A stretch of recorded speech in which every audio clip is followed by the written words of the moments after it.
Nesse último domingo, dia 18, saiu o 5º episódio de House of the Dragon e a gente vai aproveitar para fazer uma análise dessa primeira metade de temporada aí da série, então vem comigo.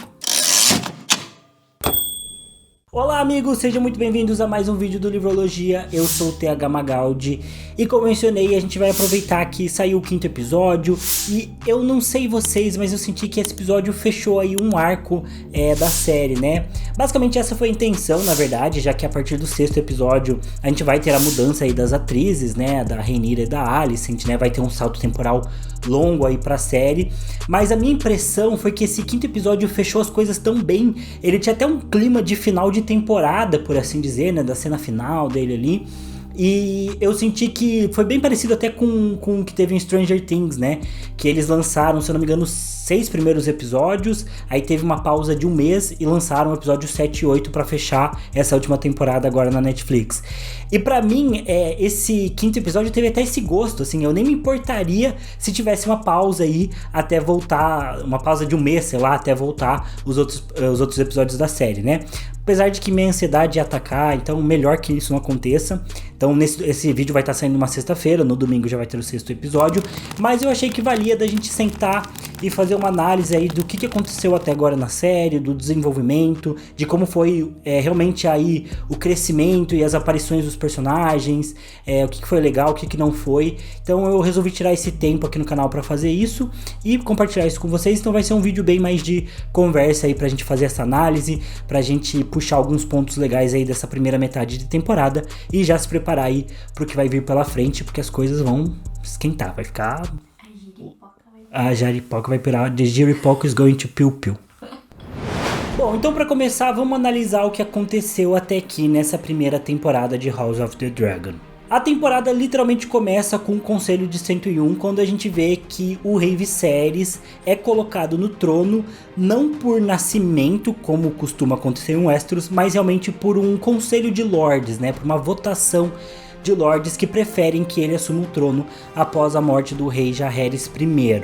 E o Viserys é preterido, né, em relação à sua prima, a Rhaenys, que tinha progenitura em seu favor, né? Segundo as linhas de sucessão, ela seria mais próxima ali, como herdeira do Jaehaerys, mas o fato do Viserys ser um homem faz com que ele tenha a preferência da maior parte dos lords de Westeros, então ele é colocado no trono. Então a história já começa abrindo logo de cara que essa é a temática principal dela, né? Essa questão de, olha, mulheres não sentam no trono de ferro. A gente vê logo de cara que os personagens ali da série estão vivenciando o ápice da casa Targaryen. É o momento em que eles têm mais dragões, né? Eles têm muita estabilidade, o reino já vem de muitos anos de paz, né? Tanto do reinado do Jaehaerys, quanto o reinado do Viserys, que a gente já vê ali logo no começo, né? Com a cena do torneio. Os personagens falam isso diversas vezes, que o reino está num momento de paz. É um momento de estabilidade, de prosperidade. E a casa Targaryen está muito bem colocada no trono, sabe? Ninguém questiona eles, ninguém tem problemas com eles no poder, eles estão realmente vivendo ali o ápice da casa Targaryen e pelos livros a gente sabe que é isso mesmo, né? É o melhor momento da história de Westeros da casa Targaryen e eu achei que na série eles conseguiram deixar isso muito bem claro logo no começo. O único problema que a casa Targaryen tá tendo, e basicamente o único problema que o reino tá tendo nesse primeiro momento, é que o rei Viserys não tem herdeiros, né? Isso porque ele e a esposa dele, né, a Aemma Arryn, não conseguiram produzir, né, nenhum filho homem. Eles têm a Rhaenyra ali, né, como filha mais velha, mas eles não conseguem fazer um filho homem, já tentaram várias vezes, já tiveram vários abortos e nunca deu certo. E a gente vê no começo da série que eles estão nessa última tentativa, porque a Aemma já não consegue mais, ela realmente não consegue mais passar por todo esse desgaste emocional, sem contar que, como né, nas épocas medievais, né, o parto é uma situação muito difícil para a mulher, então, além da gestação ser cansativa, o parto era um procedimento perigoso, e isso fica muito claro ali, né, no quanto ela tá cansada, embora o Viserys esteja com muita expectativa, né, tanto que o torneio que acontece no primeiro episódio é um torneio em comemoração ao filho do Viserys que ainda nem nasceu, porque o reino precisa disso, né, todo mundo tá com muita expectativa de que vai nascer esse filho homem finalmente. E bom, eu falei que o Viserys tem a Rhaenyra, né, como sua filha mais velha, porém o herdeiro dele nesse momento é o Daemon, que é o Matt Smith, né, e ele é um cara muito problemático, é um cara que gosta de causar, né? É um bad boy ali de Westeros, né?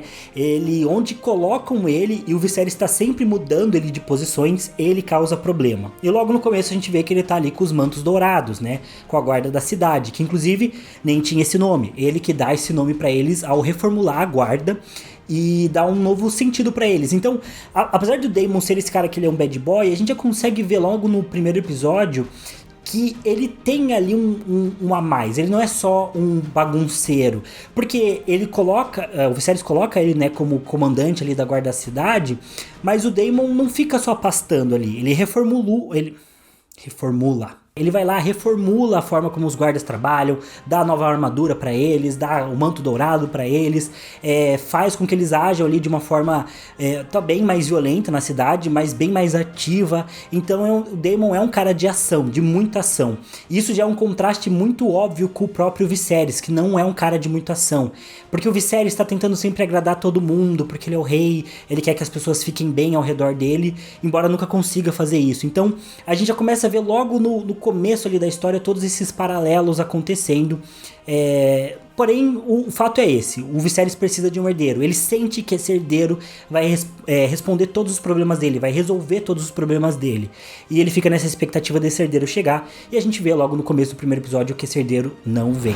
Bom, eventualmente, né, quando o Viserys não consegue o herdeiro dele com a esposa dele morre no parto, o Viserys resolve finalmente resolver o problema da sucessão e colocar a Rhaenyra como herdeira dele, né?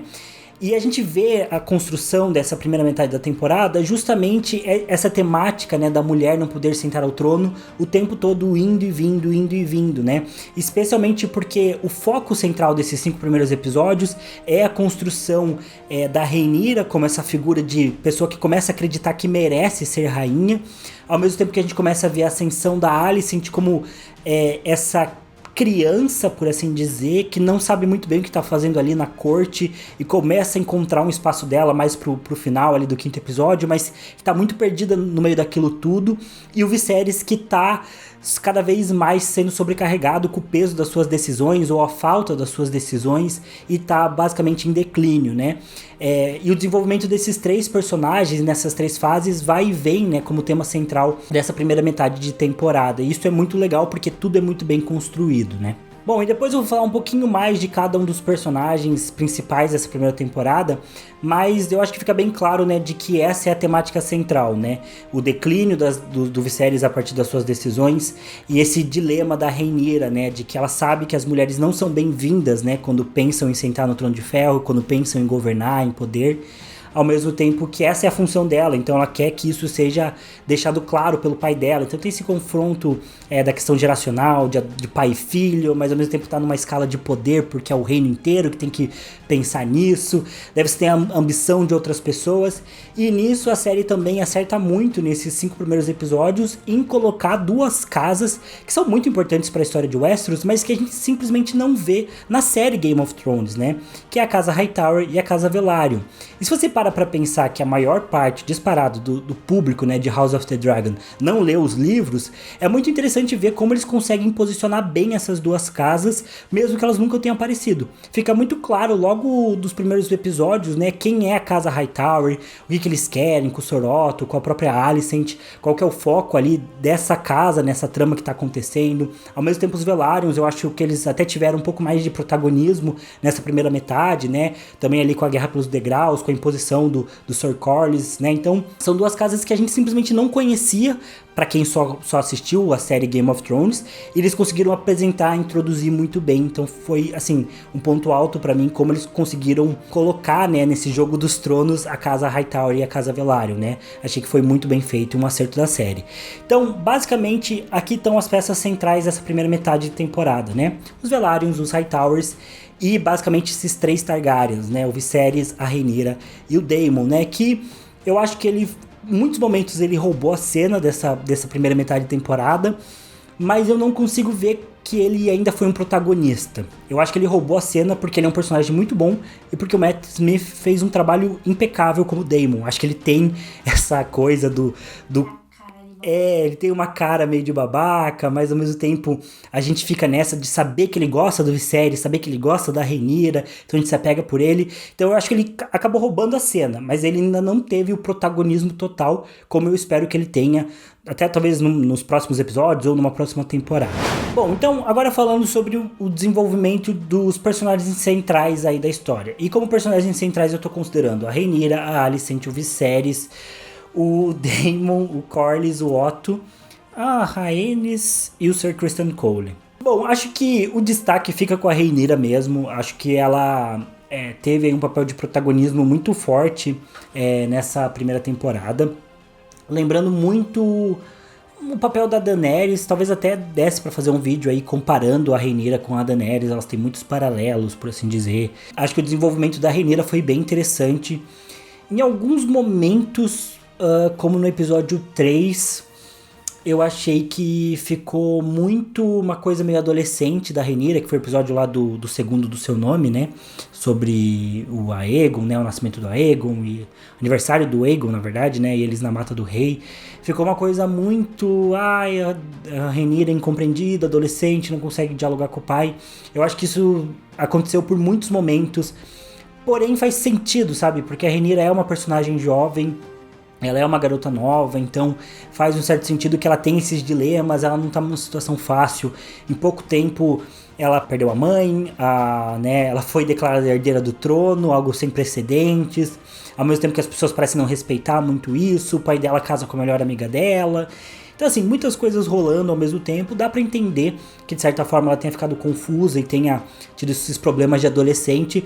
Eu achei que em alguns momentos isso se estendeu demais, mas eu acho que foi bem ok. Acho que a gente conseguiu sentir que a Rhaenyra sabe o que quer. Até no 5º episódio, quando ela dispensa o Sir Criston Cole, fica bem claro isso, né? De que ela sabe que ela tem um papel pra cumprir com a coroa, ela quer isso e ela vai buscar isso. Acho que ali ela deixa de ser só uma adolescente e acho que isso foi muito bom pra ela como personagem.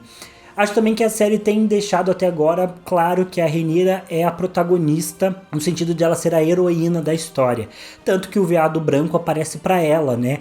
Justamente nesse episódio lá deles na Mata do Rei. O veado aparece, ela nem quer que o Sir Criston Cole mate o veado, porque fica bem clara essa ideia de que ela é a legítima herdeira, né? Eu acho que isso não é tão bom porque... Enfim, em Game of Thrones a gente sempre teve personagens cinzas e nunca foi muito bom quando algum personagem ficou muito como herói. Mas enfim, eu sou bem pró-Rhaenyra, então pra mim ok. Só que eu espero que eles deixem as coisas um pouco mais mistas, assim, né? Porque a Rhaenyra vai cometer muitos erros na trajetória dela. E eu espero que eles mostrem isso, explorem isso, porque é disso que é feito as Crônicas de Gelo e Fogo. A Alicent, uma personagem que, me dá nos nervos. No começo também, né, ela vivia ali com os dedinhos cortados. Acho que esse detalhe foi incrível da série. Acho que a Alicent também passa por essa ideia de ser uma menina confusa, talvez até mais do que a Rhaenyra, né, bem perdida, sendo bem manipulada pelo pai desde o primeiro episódio. Eu acho que ela parece gostar do Viserys, gostar da Rhaenyra. Ela quer ser rainha, porque eu acho que em momento algum a Alicent fala, meu Deus, eu nunca quis ser rainha. Acho que ela gosta da ideia de ser rainha, só que isso vem com fardo, né? E conforme ela começa a ter os filhos e vai passando o tempo e ela vai vendo um afastamento da Rhaenyra, eu acho que ela começa a sentir esse peso desse papel que ela tem, que é um papel tão duro para uma menina da idade dela, sabe? Ela já é mãe de sei lá quantos filhos, ela tem um casamento que não foi justamente feito por amor, mas meio que por interesse, por comodidade, né? Ao mesmo tempo em que ela não é muito livre pra andar ali pelo reino, tem esse dilema político do pai dela usando ela contra o Viserys, o marido dela tá doente, ou seja, um caos total. Dá muito pra entender por que a Alicent tá parecendo tão mal amada nos últimos episódios, pelo menos na minha opinião. Eu acho que a Alicent tá muito mal amada e ela tá talvez exigindo uma certa pureza ali da Rhaenyra, que na minha opinião não faz muito sentido, só nessa ótica de que a Alicent não tá muito satisfeita com a vida dela, não sabe muito o que fazer e acaba descontando um pouco na Rhaenyra. Tudo bem, a Rhaenyra mente pra ela, né, não é muito legal também, mas eu senti que teve muito disso, porque mostra várias vezes a Alicent com os filhos, com o bebê, sempre o bebê chorando, gritando sem parar, né, aquela cena de sexo entre a Alicent e o Viserys, né, ela tá bem insatisfeita, então... Enfim, deixa bem claro, né, que a Alicent ela não tá feliz com a vida dela, né? E parece que ela não tá feliz com a vida dela e ela não quer que ninguém seja feliz. Mas eu não acho que ela seja uma personagem ruim no sentido de que ela é malvada, né? Eu brinco com a Milena, que gosta muito da Alicent, que a Alicent é uma nova Cersei. E não acho que seja assim, né? Eu não acho que a Alicent seja maquiavélica como a Cersei foi em muitos momentos. Só acho que a Alicent, ela não sabe muito o que fazer, assim. E acho que isso também vai levar ela a tomar muitas decisões erradas, né? Mas enfim, faz parte da personagem. Viserys muito bom como personagem central de alguns momentos aí da trama. Acho muito legal o desenvolvimento dele, esse declínio. No vídeo sobre os antecedentes, né, da Dança dos Dragões, eu falo sobre como o Viserys só queria paz. Ele queria que todo mundo fosse feliz, ele queria que as coisas dessem certo. Mas ele começa a tomar algumas decisões questionáveis e a falta de imposição dele em alguns momentos, somado a decisões questionáveis em outros, acaba fazendo com que ele vá se perdendo no meio de tudo isso e ele começa a semear o caos, mesmo tentando tomar a decisão certa, né? O episódio também deles na Mata do Rei mostra muito disso, o quanto ele fica confuso naquele episódio, que ele não sabe se a Rhaenyra deveria ser herdeira ou não. Tem a questão do veado, o jeito que ele mata o veado lá, que tá tudo preso, uma cena bem desagradável, porque o Viserys é aquilo, ele é um cara que não sabe se ele tomou as decisões certas, não consegue manter direito as decisões que tomou, então isso vai levando um caos pra ele. O relacionamento com os Velaryon, né, degringola, o relacionamento com o Daemon não dá certo. Tudo dá errado com o Viserys, ele ainda tá doente, e tem essa questão do Viserys estar sendo comido por dentro e por fora, porque as pessoas se aproveitam dele, tentam se aproveitar dele pelo menos, ao mesmo tempo que ele realmente tem algo dentro dele que tá acabando com ele. Então esse paralelo é muito legal, eu acho que o autor vai muito bem também, então assim, sensacional. Esse personagem talvez seja o melhor, ou o segundo melhor dessa primeira metade. Eu gosto muito da Rhaenyra, mas pensando aqui, talvez o Viserys leve esse título, porque eu achei que a construção dele foi muito boa. O Daemon, já falei um pouco sobre ele, é um personagem bad boy que eu acho que roubou a cena em muitos momentos, né? Eu acho que não era pra ele ter todo esse protagonismo, mas ele acabou tendo porque ele é um personagem muito bom. Mas eu acho que ele é um personagem que tem pouco tempo de tela. Tipo, a gente não vê ele tanto quanto a Rhaenyra, o Viserys, a Alicent, porque não era pra ver. Só que toda vez que o Daemon aparece, ele é tão caótico que é legal de ver ele aparecendo, sabe? Então, ele é um personagem que talvez tenha mais potencial pra ser o favorito da galera aí durante a série. Gosto muito dele. De novo, roubou a cena completamente. Acho que é o melhor casting. O ator é perfeito pro personagem. Acho que deu muito certo. E acho que só pra finalizar, antes de falar dos personagens mais secundários, mas o Sir Criston Cole também acho que foi um personagem que roubou a cena, porque ele aparece um pouco no primeiro episódio, daí aparece um pouquinho mais no segundo, um pouquinho mais no terceiro, um pouquinho mais no quarto, um pouquinho mais no quinto. Então ele foi um personagem que foi realmente, cada episódio ele foi aparecendo um pouco mais, ganhando mais protagonismo. Ele é um dos protagonistas da Dança dos Dragões, então faz todo sentido ele ir ganhando essa gama. E assim, também um personagem sensacional, muito bem interpretado, e acho que ele é um dos que mais tem potencial, talvez de ser a oposição ao Daemon, né? A gente vai ter o Daemon de um lado e o Sir Criston Cole de outro, e os dois vão ser a liderança, assim como a Alicent e a Rhaenyra vão estar sempre de um lado, vai ter sempre o Daemon, o Sir Criston Cole, isso é bem legal. O personagem do Sir Otto Hightower e também do Corlys Velaryon, eu achei que foram incríveis também. De novo, apresentaram muito bem e representaram muito bem suas casas, né? Acho que foi muito acertado o casting deles. O fato deles colocarem os Velaryons como negros, pra mim, foi muito legal. Acho que um acerto. Assim como a série trata dessa questão da mulher poder reinar, eu achei que eles fizeram tanto os Velaryons serem negros e colocaram esse protagonismo feminino sem precisar levantar isso como uma causa forçada, assim. Não que eu acho que isso seja forçado, mas a gente viu como a série do Senhor dos Anéis tá tendo problema com isso. E beleza, são uma galera preconceituosa que vai lá, comenta e tudo mais. Mas é engraçado ver como House of the Dragon conseguiu levantar isso, colocar a mulher como protagonista, colocar personagem negro introduzindo como traços valerianos, sem ninguém reclamar muito, sabe? Porque eles fizeram de um jeito que faz tanto sentido, sabe? A parte estética da série faz tanto sentido, o casting é tão bom, que eu acho que fica difícil de você questionar qualquer coisa, porque é tudo muito bem feito, né? E do lado dos Hightower, uma casa que não tinha aparecido na série ainda, mas que ganha um protagonismo aqui com o Sir Otto, esse cara manipulador, meio fofoqueiro, que quer colocar o neto dele no trono, que manipula a filha, não sei o quê. É um personagem que tem poucas palavras, mas você sabe quem ele é só de você olhar pra cara do ator, que é muito bom. Bom, e agora indo pros pontos bons e pontos ruins aí da história, dessa primeira metade de temporada, por assim dizer. Pontos bons. Eu acho que o ritmo foi muito bom. Eu gostei muito que eles realmente tomaram tempo para desenvolver essa parte da trama, não apressaram demais. Eu gostei de essa primeira metade da temporada ter sido com as protagonistas mais jovens, com essa introdução da treta, de qual que vai ser os pilares para toda a discussão que a gente vai ter nas próximas temporadas. Eu sei que essa primeira temporada não acabou ainda, mas eu já achei que o que eles fizeram até aqui foi maravilhoso. Gostei muito do uso do tempo, do momentum que eles tiveram para fazer essa primeira metade de temporada. Acho que o que eu mais gostei de tudo foi a humanização dos personagens. Eu tava conversando com a Milena sobre isso hoje, e muitas vezes eu venho aqui falar sobre a história, e eu vou falar do Sir Criston Cole, e daí eu falo assim, porque o Sir Criston Cole foi lá, e nos livros ele vai lá e matou alguém num torneio. O Sir Criston Cole foi lá e foi rejeitado pela Rhaenyra. E como a história é baseada no Fogo e Sangue, que é um livro de pseudo-história, né? Então ele não tem essa coisa mais narrativa, né? Das diálogos, dos pensamentos, sentimentos dos personagens. A gente não vê essa humanização. E foi muito legal de ver como a série trouxe isso. Como a série trabalha a humanização desses personagens. A série trabalha os sentimentos deles, os dilemas deles, as motivações para eles fazerem o que fazem. E isso é muito legal. O Sir Criston Cole foi um personagem para mim. Ficou muito legal deles mostrarem o dilema desse personagem nesse 5º episódio. E também esse relacionamento entre a Alicent e a Rhaenyra nos livros não tem. Elas não eram super amigas nos livros, no Fogo e Sangue. Mas na série eles falaram, não, vamos fazer elas serem super amigas. Porque a gente vai, a partir dessa amizade, né, entre elas, a gente vai conseguir desenvolver melhor alguns tópicos, né? Então essa rixa que vai ter entre a Alicent e a Rhaenyra vai ser muito mais intensa, porque primeiro a gente viu elas muito próximas. Isso é muito legal, isso é algo da série.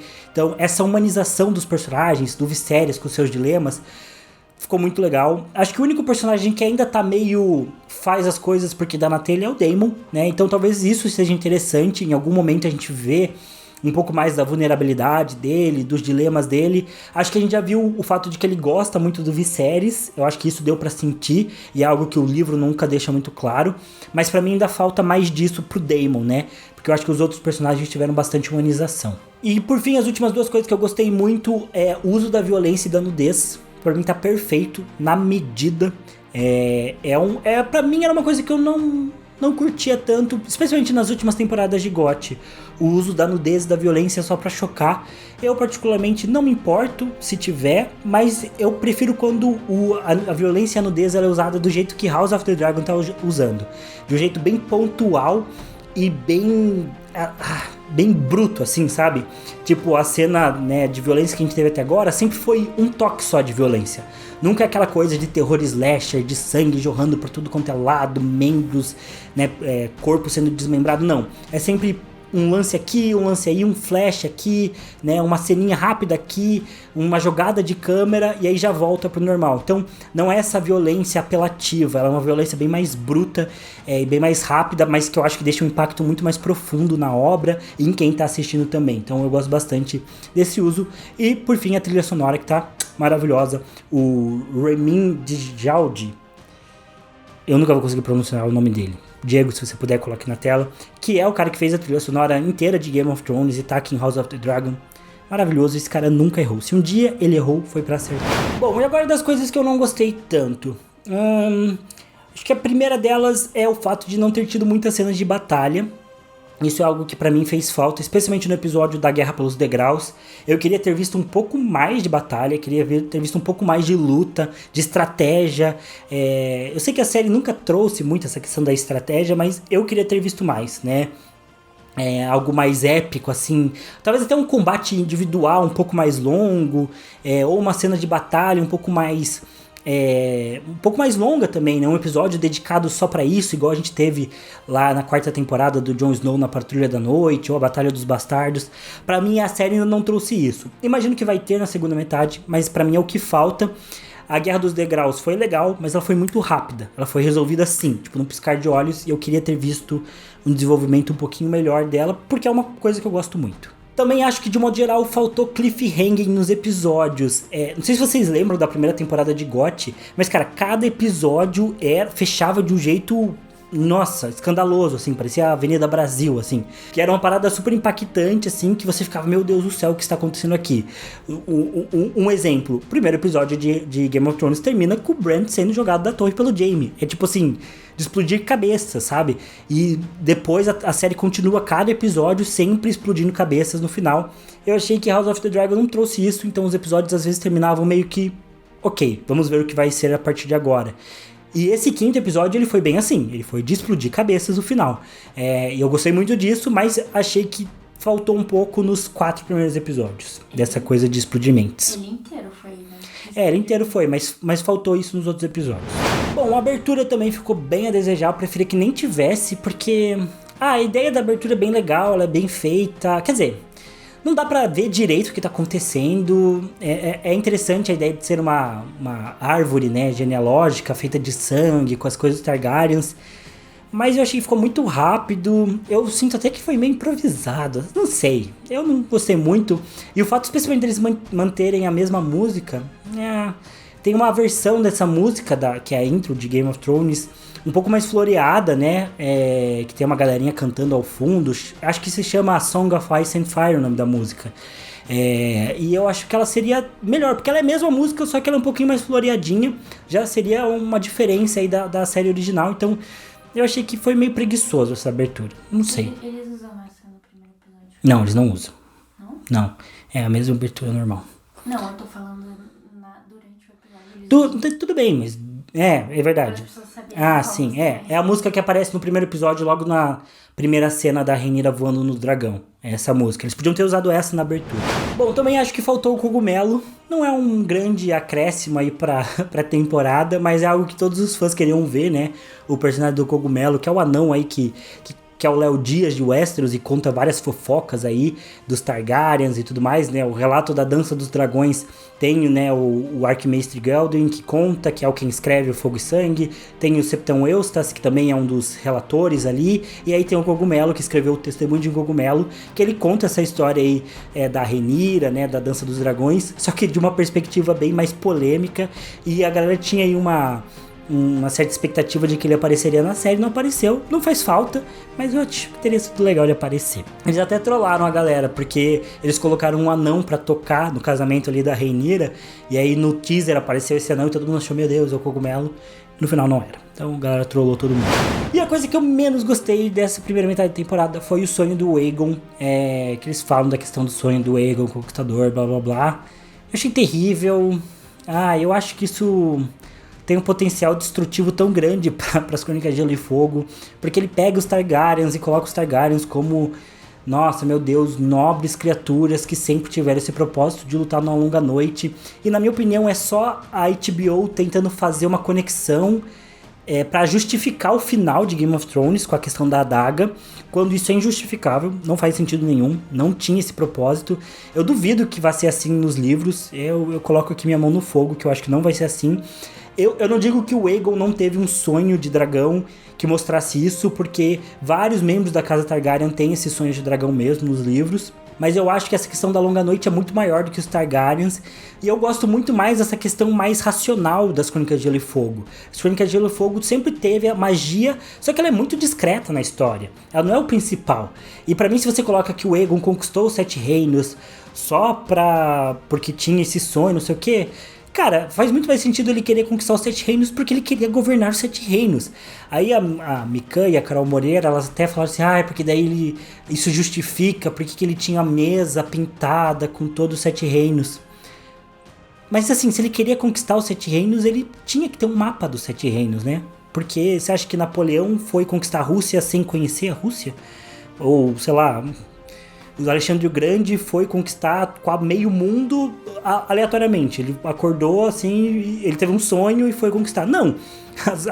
Todo conquistador do Alexandre o Grande, ao César, ao Napoleão, eles tinham um plano de conquista, eles planejavam e executavam. E foi isso que o Aegon fez. Não precisa de um sonho de dragão para ele querer ir atrás de conquistar os 7 reinos, né? Então, enfim, eu não gosto porque isso dá um tom meio místico, na minha opinião, desnecessário. E não é uma crítica à Mikan e a Carol, só discordo bastante desse ponto de vista. A Mikan não gostou também, então por mim tá ótimo. Porque a Mika é uma referência grande pra mim. Então, enfim, sei lá, é a coisa que eu menos gostei até agora. E volta e meia eles vão ali na série e dão uma repetida em relação a isso. E ai, meu Deus do céu, só quero esquecer que isso aconteceu. Mas é isso, pessoal. Deixem aí nos comentários o que vocês acharam dessa primeira metade da temporada. Quais as expectativas aí pra segunda metade. O que vocês acham que vai acontecer, o que vocês gostaram, o que vocês não gostaram. Se vocês gostaram desse vídeo aqui, deixem aí nos comentários o que vocês acharam. Não se esqueçam de deixar o like também. E eu estou sempre aberto às sugestões de vocês, então eu tô sempre lendo os comentários. Às vezes demora um pouquinho pra responder, mas sempre respondo, então podem comentar tudo aí. E é isso, se inscrevam e eu vejo vocês no próximo vídeo. Valeu, falou e até mais.